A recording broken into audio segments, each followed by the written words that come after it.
Picoty Solaire, expert en solutions photovoltaïques pour un avenir durable. Et Akena, la reine des vérandas et des pergolas, vous présente Sud Radio, la planète demain, Christophe Debiens. Bonjour et bienvenue sur Sud Radio, dans la planète demain, l'émission qui met à l'honneur les acteurs de l'écologie positive et raisonnée.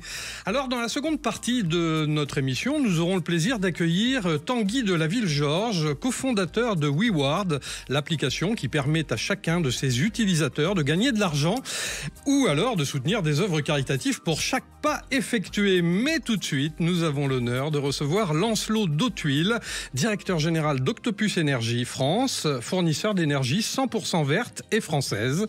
Bonjour Lancelot. Bonjour Christophe. Alors Octopus Énergie Group est un pionnier mondial des énergies renouvelables, utilisant des technologies plutôt innovantes pour accélérer la transition énergétique et rendre les énergies vertes accessibles à tous.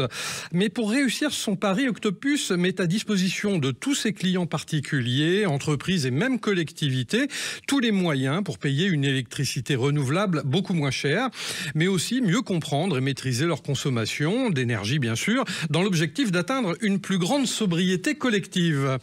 Alors, combien comptez-vous de collaborateurs aujourd'hui au sein de votre entreprise? Parce qu'elle me paraît immense. Alors, déjà, super introduction, j'aurais pas fait mieux, hein. Merci pour ça. Aujourd'hui, on est un peu plus de 10 000 dans le monde et en France, 350. 350. Oui. Alors, j'ai pu constater qu'actuellement, Octopus Énergie France proposait une électricité avec un prix fixe du kilowattheure qui est d'environ 3% moins cher que le tarif réglementé des ventes. Du coup, quels sont les tarifs que vous pratiquez ? Ce que vous avez décrit, effectivement, les tarifs réglementés, ils viennent de baisser assez fortement, avec un petit peu de retard. Et du coup, comme c'est déjà une offre avec un prix très juste, nous on est un petit peu en dessous. Et ce qu'on essaie aussi de faire valoir, c'est le prix est important, mais il n'y a pas que le prix, il y a aussi la qualité du service et tout un tas de choses qu'on propose autour de la consommation pour que les Français s'intéressent à leur consommation d'électricité. Ça, c'est vraiment important. Mais on est bien sur les 3% dont je parlais. Oui, c'est ça. C'est ça. Alors, Octopus récompense aussi ses clients chaque fois qu'ils consomment moins que prévu. Oui. Mais sous quelle forme cette récompense ? Alors, en euros, c'est pas des points ou des gadgets. D'accord. Le principe, c'est que ce qu'on constate, c'est qu'en s'intéressant au sujet, factuellement, on mesure qu'il y a des impacts vraiment concrets sur la consommation d'électricité. Nos clients, ils baissent en moyenne de 10% leur consommation quand ils arrivent chez nous. Et le fait d'avoir à y gagner, en fait, ça change tout. C'est pas juste une application ou des moyens de suivre sa conso, c'est aussi un gain très concret en euros. Et donc, si nos clients ils consomment juste moins que ce qui est prévu, eh ben on les paye en euros pour baisser leur consommation. Alors, cela signifie que ceux qui consomment moins qu'estimé, en plus de se faire rembourser la différence entre leur consommation réelle et leur mensualité, voient leur cagnotte créditée d'un bonus en euros, comme vous le disiez. C'est bien cela ? Oui, c'est ça. C'est exactement ça. Oui. Alors, vous prenez, j'ai vu, l'énergie 100% verte et française, je l'annonçais en début d'émission. Oui. Mais alors, d'où vient précisément l'énergie que vous fournissez ? Alors, il y a une partie qui est des producteurs du groupe, parce qu'on est fournisseur, mais aussi producteur. On investit beaucoup dans les énergies renouvelables. Maintenant, on a plus de clients que ça, donc on a aussi un tissu de petites entreprises françaises avec qui on est en relation, des producteurs. Notre objectif, c'est de couvrir exactement la consommation de nos clients. Donc chaque kilowattheure qui est consommé par nos clients, nous on achète la même quantité d'énergie auprès de producteurs, donc des producteurs essentiellement d'énergie éolienne et solaire en France, donc un tissu de producteurs en France. Et justement, vos producteurs partenaires ont-ils un réel impact écologique, économique et social sur le territoire ? Oui, c'est ça qui est intéressant, c'est que c'est pas que un gadget de dire Made in France, c'est aussi parce que c'est produit dans le territoire et du coup, concrètement, ça vient bénéficier aux gens qui sont en France. Et on vient lancer une initiative qui s'appelle le Fan Club. Et le principe, c'est quand on habite autour d'une éolienne, en fait, on paye moins cher son électricité. Moins 20% quand le vent souffle et moins 50% quand le vent souffle fort. Et donc souvent, les riverains de parcs éoliens ont le sentiment d'un peu subir sans rien bénéficier. Et là, le principe, c'est que concrètement, quand ils voient l'éolienne tourner, directement, ça a un impact sur leur facture d'électricité. Et ça, c'est vraiment important pour nous qu'il y ait un lien et un gain direct. D'accord. Alors, on a parlé du territoire français. Enfin, vous êtes basé sur le territoire français. Mais vos projets d'énergie verte s'arrêtent-ils à l'Hexagone ou vont-ils au-delà ? Oui, je vous disais, on fait partie d'un grand groupe. Oui, ça, j'ai compris, ouais. Le réchauffement climatique, il n'a pas de frontières. donc, effectivement, nous, on fait ce qu'on peut en France. On est Octopus Énergie France. Après, on a des amis en Espagne, en Italie, en Allemagne, au Royaume-Uni, où on est un numéro 1 du marché, donc un opérateur très, très important. Et donc, effectivement, on essaye partout où on est d'avoir vraiment un impact. Et c'est vraiment ça qui nous motive, c'est d'avoir un impact, de changer les choses. Et combien de foyers français pensez-vous alimenter en énergie verte d'ici à la fin de l'année 2025, par exemple ? Alors aujourd'hui, on a un petit peu plus de 500 000, 550 000 exactement compteurs dont on s'occupe en tant que fournisseur, et on vise très vite le million. Alors, on ne pense pas pouvoir atteindre le million à la fin de l'année, mais probablement dans le courant de l'année prochaine. Et pourquoi 1 million ? Là, c'est encore pour cette recherche de l'impact. D'accord, alors chez Sud Radio, vous savez que nous avons atteint le million aussi, mais sur YouTube, par contre, le nombre d'abonnés, ce qui n'est pas tout à fait la même chose, mais qui est en tout cas très flatteur. Combien de kilowatts, ou plutôt de terawatts, cela représente-t-il aujourd'hui votre consommation ? Ça fait plusieurs centaines de gigawattheures. Et donc là, en France, on a 400 à 600 TWh suivant les années. Et aujourd'hui, nous, on représente un petit peu plus d'1% de part de marché. Donc c'est petit et grand à la fois. Petit parce que voilà, il y a encore beaucoup de Français, notamment qui sont chez EDF, ou alors qui n'ont pas vraiment envie de changer de fournisseurs d'électricité, donc pas envie de s'intéresser au sujet. Et nous, vraiment, on a envie que les gens s'intéressent au sujet. Et c'est grand parce que voilà, on vient de zéro. Du coup, c'est déjà quelque chose. Et l'énergie verte que vous distribuez est donc à 100% française, on l'a vu. Mais quelle est la part issue du solaire et celle issue de l'éolien ? Aujourd'hui, c'est 60-40, un petit peu plus d'éolien que de solaire, mais on n'a pas vraiment de religion. C'est-à-dire qu'on prend aussi ce que font nos partenaires producteurs. Aujourd'hui, c'est assez compliqué en France de faire avancer des projets d'énergie éolienne, parce qu'il y a pas mal de résistance, justement parce qu'il n'y a pas cet intérêt des populations locales. C'est ce qu'on cherche, nous, à casser. Et il y a un gros potentiel en France de développement d'éolien offshore. On est candidat pour un très gros appel d'offres offshore. Voilà, dès qu'on peut faire avancer les choses, on essaie d'être là. D'accord. Alors, quel type de produits ? Enfin, est-ce que vous avez, par exemple, du gaz à distribuer ou pas du tout ? Alors, on est fournisseur de gaz. Ah, vous êtes fournisseur de gaz. On est fournisseur de gaz, voilà. C'est quelque chose qu'on met pas en avant parce que, clairement, ce qu'on cherche, nous, c'est à substituer le gaz. C'est-à-dire que petit à petit, les chaudières à gaz soient remplacées notamment par des pompes à chaleur parce que c'est plus efficace. Et maintenant, aujourd'hui, en France, il y a à peu près 30% des foyers qui se chauffent au gaz de ville. Et donc, on aurait tort de ne pas les accompagner là-dedans et justement d'être présent pour les accompagner dans la transition. Et dans vos activités, ça représente quelle part de marché ?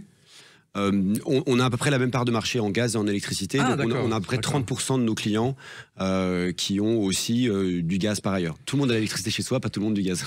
Est-ce que Octopus Énergie s'adresse surtout aux particuliers sur l'ensemble du territoire français ou plutôt aux entreprises ou aux collectivités ? En majorité, je dirais que c'est entre 2 tiers et 4/5 de notre activité.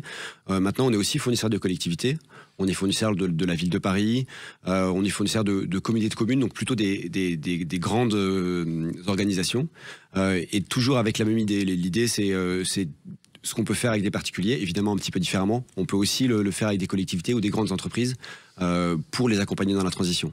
Alors pour que nos auditeurs comprennent bien, s'ils souhaitent changer de fournisseur d'énergie et par exemple souscrire chez Octopus, peuvent-ils le faire sans difficulté ?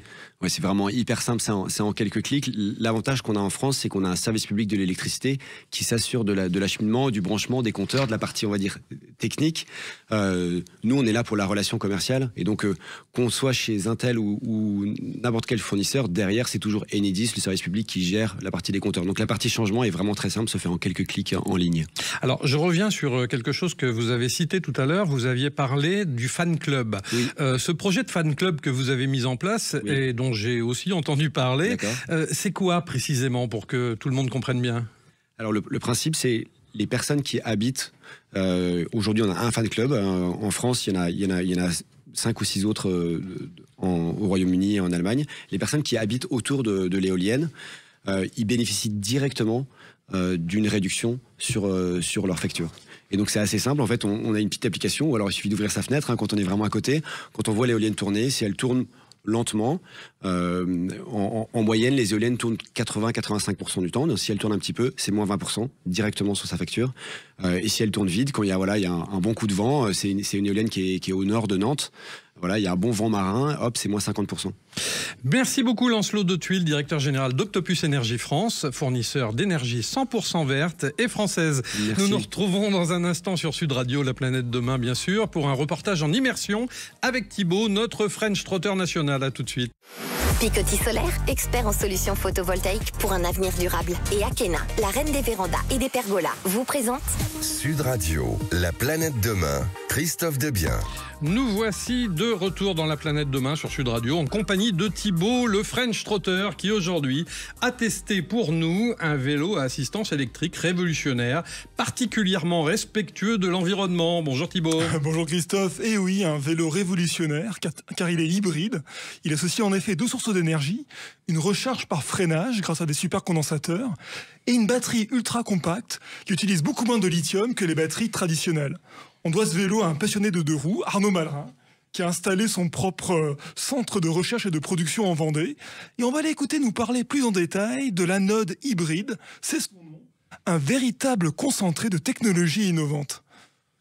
Alors ce vélo, on l'a appelé le premier vélo hybride parce que c'est un vélo qui fait de la récupération d'énergie au freinage. Donc à chaque fois que vous allez freiner avec le moteur, comme une voiture hybride. Et puis c'est un vélo qui a la batterie la plus compacte, la plus légère du marché. Elle fait 550 grammes. Donc une batterie de vélo normalement fait plutôt 3 kg. Elle fait 17 cm, donc c'est un petit livre de poche. Elle se recharge en USB-C en 1h20. Donc l'idée c'est de plus avoir ces très grosses batteries de vélo que vous devez porter toute la journée pour pas vous la faire voler. Celle-là, elle s'oublie dans un sac à main, dans une poche.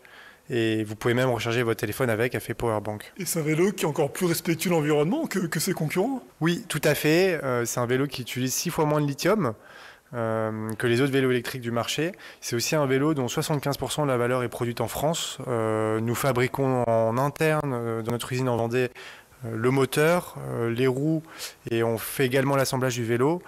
Mais derrière, c'est toute la technologie qui est fabriquée, la batterie fabriquée en Auvergne, l'électronique dans les Pays de la Loire. Toutes les pièces plastiques sont fabriquées en Vendée. Voilà, donc c'est aussi un projet industriel ancré dans les territoires. Alors racontez-moi, comment est né ce projet ? Alors ce projet est né par une discussion avec mon père, avec qui j'ai créé donc Anode, avec cette idée de combiner deux systèmes de stockage d'énergie, une batterie et un pack de supercondensateurs. Parce que c'est aussi le secret pour faire cette récupération d'énergie au freinage. On a ce qu'on appelle des supercondensateurs dans le cadre de vélo. Concrètement, un supercondensateur, ça ressemble à une batterie, sauf que dedans, vous n'avez pas de lithium, c'est que l'aluminium et du charbon, c'est 100% recyclable, et la durée de vie est de plus de 15 ans. Donc l'idée, c'était de se dire, voilà, il y a des technologies aujourd'hui qui existent. En face, il y a une situation, entre guillemets, d'usage qui est ces grosses batteries qui offrent 100 km d'autonomie, pour des personnes qui vont faire quelques kilomètres par jour, on s'est dit il faut créer un produit qui sera beaucoup plus pratique en termes d'usage par rapport à cette batterie. Et entre parenthèses, des batteries qui sont difficiles à recycler. Tout à fait, et qui coûtent cher en remplacement. Je propose qu'on s'approche de ce vélo. Je vois, il a des lignes assez futuristes. Oui, alors il a un design assez singulier. Donc on voulait faire un bel objet. Il a une courroie, il n'y a pas de maintenance à faire dessus. C'est un vélo qui est confortable, maniable, voilà, taillé pour la ville. Ce que je vous propose maintenant, c'est d'aller l'essayer. Oui, pourquoi pas. Allez. Je viens de m'installer sur ce vélo. On va installer la batterie. Voilà.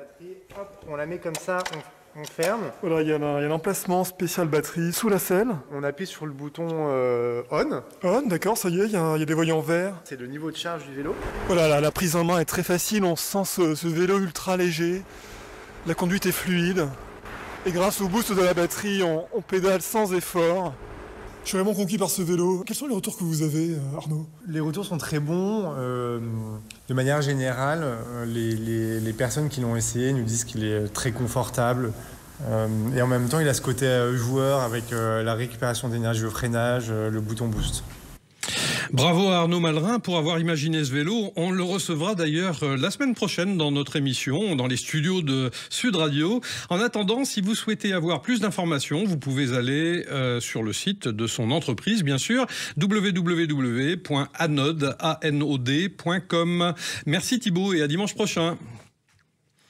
Alors nous voilà de retour dans le studio de Sud Radio, la planète demain, avec nos invités, et nous avons maintenant le plaisir d'accueillir quelqu'un qui travaille dans un domaine que vous allez apprécier, j'imagine, qui en plus distribue de l'argent. Nous avons donc le plaisir d'accueillir Tanguy de la Villegeorges, qui est cofondateur de WeWard, une application qui permet, comme je le disais, à chaque utilisateur de gagner des récompenses ou de soutenir des œuvres caritatives pour chaque pas effectué. Bonjour Tanguy. Bonjour Christophe. Mais dites-moi Tanguy, qu'est-ce qu'on appelle de l'incitation à faire bouger le monde entier ? Alors, ce qu'on appelle à faire... voilà, nous, on incite à faire bouger les gens, à les faire marcher plus. Et pour ça, on a trouvé un moyen, c'est de les récompenser. Donc, on a créé une application que tout le monde peut installer. Cette application, elle va compter votre nombre de pas. Et en fonction du nombre de pas que vous avez fait tous les jours, vous allez gagner un certain nombre de points. Et avec ces points, comme vous le disiez, vous pouvez soit avoir de l'argent en euros. On a déjà redistribué plus de 20 millions d'euros. Soit vous pouvez faire des dons à des associations, choisir à qui vous voulez donner. Et là, on soutient des projets. On a soutenu plus d'1 million de projets, 1 million d'euros de projets à des associations. Alors, quelle a été votre motivation initiale pour créer WeWard finalement ? Alors, notre première motivation, c'est le jour où on s'est rendu compte que nous-mêmes, avec mon associé, on était sédentaires. On parle beaucoup de sédentarité, c'est un gros mot qu'on utilise beaucoup, l'OMS en parle énormément. Et en fait, le jour où on s'est aperçu que même nous, on est tous les deux ingénieurs, on se réveille le matin, on se mettait devant notre ordinateur, encore plus avec le télétravail, encore plus avec les moyens de mobilité, les trottinettes et autres, on se faisait commander nos repas. En fait, on s'est dit, ce problème, il est vraiment réel, il est vraiment présent, et il faut qu'on trouve un moyen de pallier à ce problème-là. Et c'est comme ça qu'on a eu l'idée de créer cette application qui est accessible à tous, puisque tout le monde peut marcher, et de motiver les gens à marcher plus grâce à l'argent initialement. Et après, on a créé plein de facteurs motivationnels qui vont les motiver à marcher grâce à l'application. Alors justement, votre application récompense la marche. Pensez-vous qu'une incitation financière soit nécessaire pour changer les comportements ? Alors, on s'est aperçu qu'elle était nécessaire pour faire installer l'application. C'est-à-dire que c'est ce qu'on appelle un nudge. C'est un petit coup de pouce qu'on donne au début en se disant tu peux gagner de l'argent en marchant. Donc, tout le monde s'est dit waouh, j'ai juste à marcher, je gagne de l'argent. Donc, c'est exceptionnel. Et en fait, les gens l'installent pour gagner de l'argent initialement. Et après, ils s'aperçoivent que le bénéfice, il n'est pas tellement sur les centimes d'euros qu'ils vont gagner, mais bien plus sur le fait de marcher plus. Et donc, on augmente de 25% le temps de marche de nos utilisateurs et ils y trouvent un vrai bénéfice, que ce soit sur la santé physique ou la santé mentale ou alors l'environnement. Le fait de marcher, ils y trouvent bien plus de bénéfices. Donc oui, le côté monétaire et un petit coup de pouce, et un petit coup de pouce pour une certaine partie de la population. On voit par exemple pour les jeunes, c'est un coup de pouce qui est réel, d'avoir un petit supplément à la fin du mois, ça fait toujours plaisir. Et donc oui, l'argent aide à motiver certains de nos utilisateurs. Quelles sont les données les plus marquantes sur les habitudes de marche des Français ? Vous savez ça ? Alors les plus marquantes, c'est qu'on ne marche pas assez en France. On est à un peu moins de 7000 pas en moyenne chez les utilisateurs français. On n'est pas les moins bons, on n'est pas les meilleurs, on a de quoi s'améliorer. Donc l'OMS recommande 10 000 pas par jour. Donc l'idée, c'est de réussir à atteindre ces 10 000 pas, donc à motiver chacun par différents biais. Donc il y a l'argent, mais aussi par des challenges quotidiens, par des objectifs. On a mis en place un système de paliers qui va pousser à se dire, ok, j'ai pas fait assez de pas aujourd'hui. Si je veux atteindre ma récompense, il faut que j'aille ressortir marcher. Donc c'est comme ça qu'on les motive pour aller essayer d'atteindre ces 10 000 pas. Et comment WeWard peut-elle encourager le commerce local et dynamiser les centres-villes, par exemple ? Alors on dynamise beaucoup les centres-villes parce que les utilisateurs vont plus marcher et beaucoup en centre-ville. Il y en a beaucoup qui ont changé leur mode de transport, notamment en ville, pour aller au travail à pied par exemple. Et en fait, si on se balade et qu'il y a du monde dans la rue, ça dynamise le centre-ville, on passe devant les petits commerçants, on rencontre, on comprend un peu notre environnement. Et ça, c'est la force de la marche, c'est qu'on est pas devant notre écran. Et donc on regarde ce qui se passe autour de nous, on regarde notre environnement, et c'est comme ça aussi qu'on va dynamiser les centres-villes, à donner envie aux personnes d'aller dans leur centre-ville et profiter des commerçants locaux. Et est-ce que vous avez constaté une adoption plus forte de votre application dans certaines catégories socio-professionnelles ? Alors non, on voit qu'on a des utilisateurs vraiment de tous les âges. Et comme je vous disais, en fait, par contre, ils n'ont pas forcément la même utilisation de l'application. C'est-à-dire qu'il y en a qui vont le faire pour le côté plus monétaire, d'autres le côté plus santé. Donc ça, c'est plus pour les seniors qui se disent j'ai besoin de faire attention à ma santé, je fais attention à ça. Il y en a beaucoup qui le font pour le côté écologique. Le fait d'y aller à pied, c'est toujours mieux que d'y aller en voiture. Donc voilà, chacun retrouve un peu un intérêt au sein de WeWard. Et donc on touche à peu près toutes les catégories. Et puis globalement, on touche toutes les personnes qui ont 2 jambes, donc tout le monde. Est-ce que vous considérez que WeWard est-ce que vous le considérez, WeWard comme un acteur de la promotion du sport au quotidien ? Alors on n'est pas sur le sport, on est vraiment sur la marche, mais par contre on est un acteur dans le sport dans le sens où on est le premier pas vers la marche. Et ça, on s'en a aperçu en discutant avec nos utilisateurs où beaucoup veulent se remettre au sport. Et en fait, la première étape pour aller faire un jogging, elle est très compliquée pour quelqu'un qui est sédentaire, qui est en surpoids ou qui a des difficultés à se remettre au sport. Et du coup, il nous dit, mais merci WeWorld parce que vous avez réussi à me motiver à me faire marcher plus. J'ai atteint mes 10 000 pas et puis je me remets plus en forme, je suis plus en confiance et petit à petit, j'arrive à me remettre au sport. Alors, j'ai entendu que vous aviez annoncé récemment un partenariat avec Venus Williams, qui a investi d'ailleurs dans votre société et en devenant l'ambassadrice, je crois, c'est ouais, ça, hein. Tout à fait. Pourquoi ce choix de cette ambassadrice? Alors on cherchait quelqu'un qui puisse porter notre marque, l'application. On est beaucoup développé en France. On a plus de 20 millions d'utilisateurs en tout au global. Et on a ouvert les États-Unis il y a un an avec pour un objectif d'aller faire marcher les Américains. Et donc on cherchait quelqu'un qui puisse représenter notre marque en France, mais aussi aux États-Unis, qui soit connu dans le monde entier. Et donc quelqu'un autour du bien-être, et Vénus pouvait pas être mieux. Donc Vénus ou sa sœur Serena sont deux personnes emblématiques du sport qui ont fait bouger les choses, qui ont fait bouger les lignes.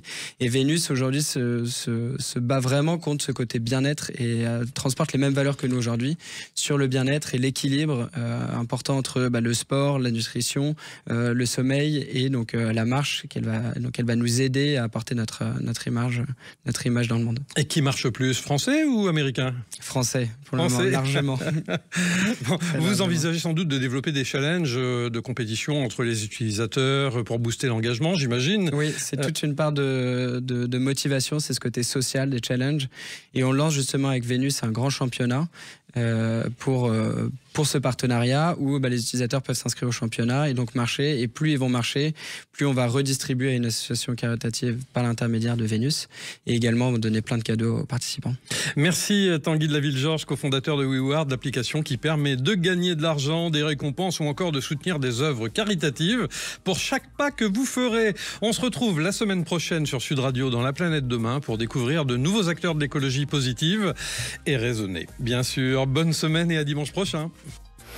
Akena, expert en carport et pergola solaire pour des économies et un avenir durable. Et Picotis Solaire pour que l'avenir s'éclaire avec des choix durables. Vous ont présenté Sud Radio, La Planète Demain, Christophe Debiens.